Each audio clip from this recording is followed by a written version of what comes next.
It is in the best interests of all that as many of us receive the vaccine as possible. But I want to be clear, nobody will be forced to take this vaccine. I want to repeat, nobody will be forced to take this vaccine. Nobody will be forbidden from traveling to wherever they want to travel to, including from enrolling at school or from taking part in any public activity if they have not been vaccinated. Nobody will be given this vaccine against their will, nor will the vaccine be administered in secret or in some dark corners. Any rumors to this effect are both false and dangerous, and we would like those who are spreading these rumors to stop.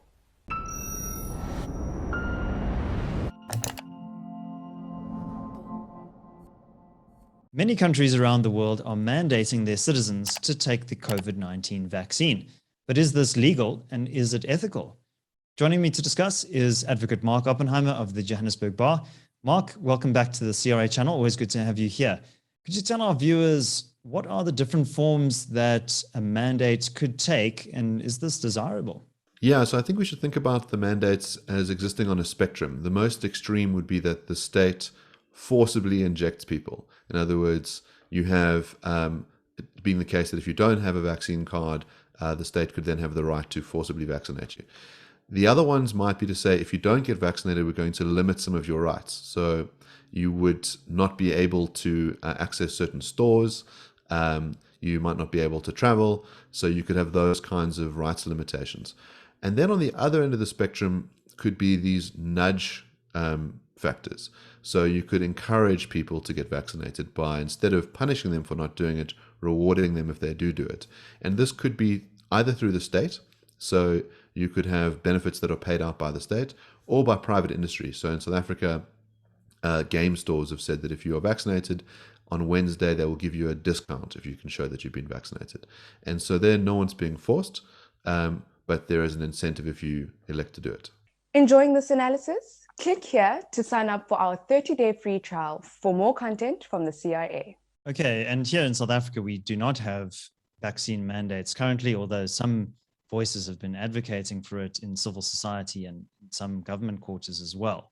But what about our Constitution and the Bill of Rights? What does the Constitution say about the rights that citizens are entitled to opt out of such a mandate? And could this even be enforceable given our current legal framework? Yeah, so there's a couple of rights that are implicated. The first is going to be in Section 12, your right to bodily integrity, and that specifically says that you cannot be experimented upon without informed consent. You can't be subjected to a medical procedure without informed consent. You then have your freedom of belief and conscience. So there are going to be certain people who don't believe in being vaccinated, either for religious reasons or for some other kind of belief set. There's also going to be things like freedom of movement that are explicitly put into the Constitution. But we must bear in mind that all rights in the Bill of Rights are subject to limitation. So Section 36 is the General Limitations Clause, and it says the only way to limit a right in the Bill of Rights is through, firstly, a law of general application. So you can't just have officials going around and breaching these rights. They have to pass a statute. And then that law must be justifiable in an open and democratic country. Now, one way our courts have interpreted that is to go and look at what other countries are doing. So it may be an indicator to work out, well, is this a reasonable practice? Are other countries doing it? We know, for example, that France has introduced a mandate of sorts, which is to say that if you're not vaccinated, you can't access bars and restaurants. New York has a similar process. Now, there have been two repercussions from that. In France, a lot more people got vaccinated, but also 280,000 people joined public protests saying, how dare you limit our freedom of movement. In New York, what they're finding is that there's a number of fake vaccination cards have been produced so that people can gain access to these places without actually getting vaccinated. But now, Mark, you've hinted at some of the repercussions of these mandates. If this mandate were to be imposed in South Africa, what might the consequences be here, given the particular circumstances that we find ourselves in with the pandemic, but also in terms of our social and political factors as well?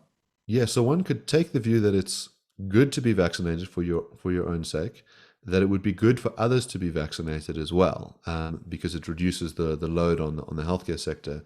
But think that a vaccine mandate would be a bad idea. And one reason is that it could discourage people from getting vaccinated because they become distrustful of the state. So, for example, in Malawi, they have a strong vaccine mandate, and a lot of people apparently have been avoiding hospitals for other kinds of procedures because they're worried about being forcibly vaccinated. So there's this unexpected consequence that can arise. What you might want to try and do is have as much information as possible so that people know what they're getting into when they get vaccinated. We know that it significantly reduces your chances of getting a severe case of COVID or being hospitalized from COVID, and that a number of people who are comorbid, it's going to be particularly beneficial for them. We do know, however, that the vaccine is not entirely risk-free. There are cases where people have had adverse reactions, and there might be some sense in which you want people to be able to make an informed choice about it. You could, as I say, have a mandate that comes out in different ways. So one would be to grant an exemption to people based on their medical conditions. So there's some people who, let's say, are allergic to ingredients in the vaccine, and that you all could cater for that. The other one would be to cater for people who conscientiously object.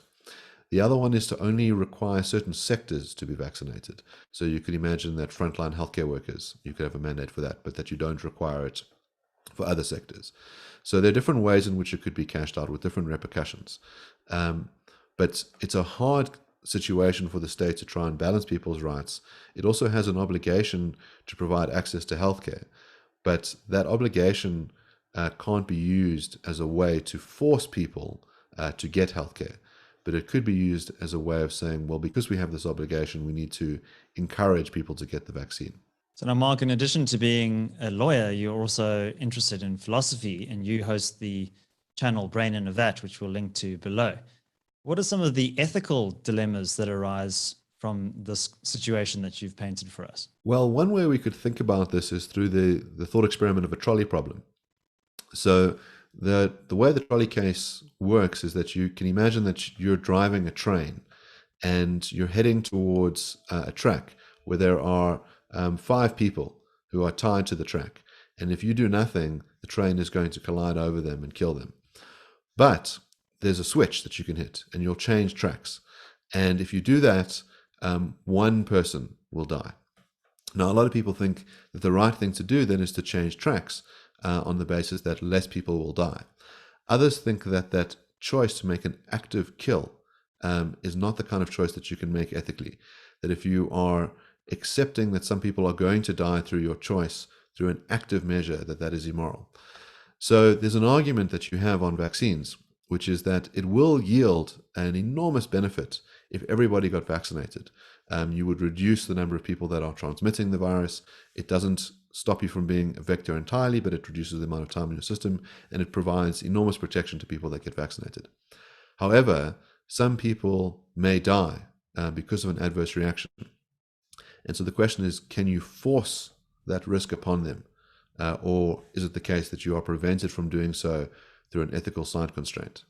Thanks very much, Mark. Let's hand over to you, our viewers. What do you think about this legal and ethical dilemma? Should governments mandate their citizens to take the vaccine? Please do leave your comments in the comments section below, and don't forget to like this video and subscribe to the channel as well. My name is David Ansara. This is the CRA. Until next time, take care.